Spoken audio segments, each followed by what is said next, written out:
tung video chuanin thlalak edit tuna chuan tuna thlalak karon edit tur hi mi birthday gift kan pek tur chu photo frame ka siam dawna thlalak dah tuna chu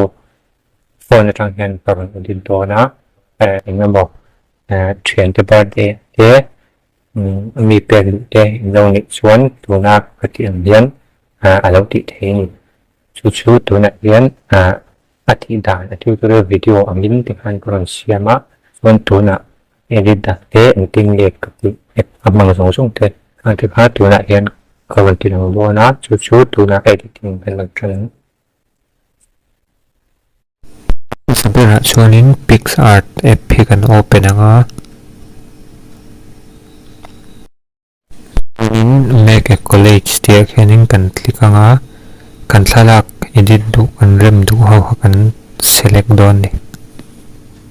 kan zaman next khi kan metanga sabera chuan ratio hi ka select anga ratio a hianin 3/2 hi ka mang don ni chuanin he layout ti hin mulenga layout a hianin du anga ka in select ya thlalak a om dan a rem dan vel khani meya chuan he thlalak hi in du na chen in crop out thei bawk ani in a position hi du dan in adjust thei bawk a chuan sun don chuan tikhian in met wang anga in du na khanin 100 mai don ni khatim khan in du na lai khanin han metanga chuan in met wang anga tikhian in du dan in adjust theya alang tur chin le lak lo tur chin ang tika lakpoi ka du aina lang tia chu wang chuanin ka crop le shat chu tuna in mo hi border ani border hi chu athalak le thalakin le lat lo zong hemi an dai dan na ki ni maya tikha to kan cha suna chunga hian hei arrow hin monga chuan save ti hi in met lenga thlalak hi in save phot doni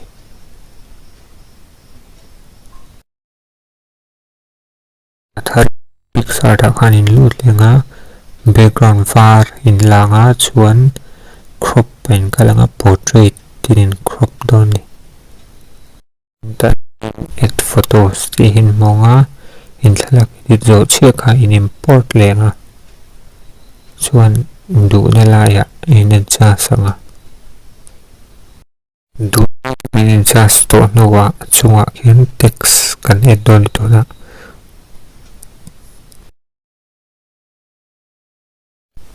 hina no hinin mga font ti te uma chuan color te uma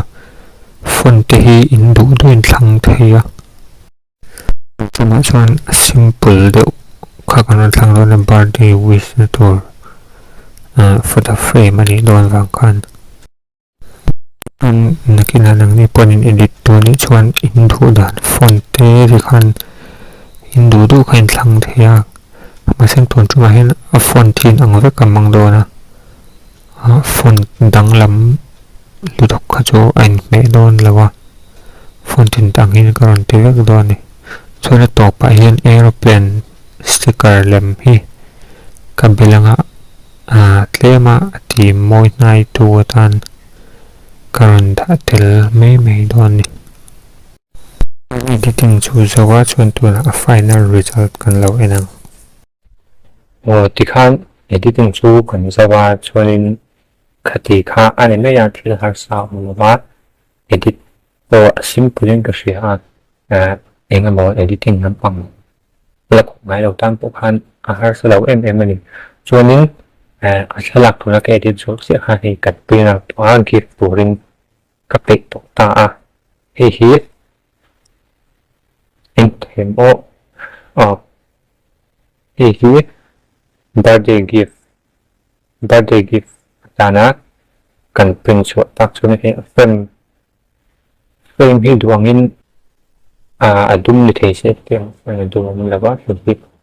kan pack to chani moi phia win ka shega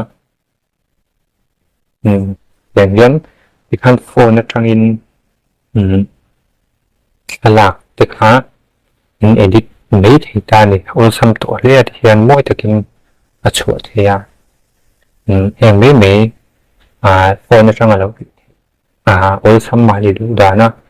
khatia ati khachwani na ol sam dara khang du dana angin siam kol don ani wa kha jong kha thon chuna yo chu me phot che no in wang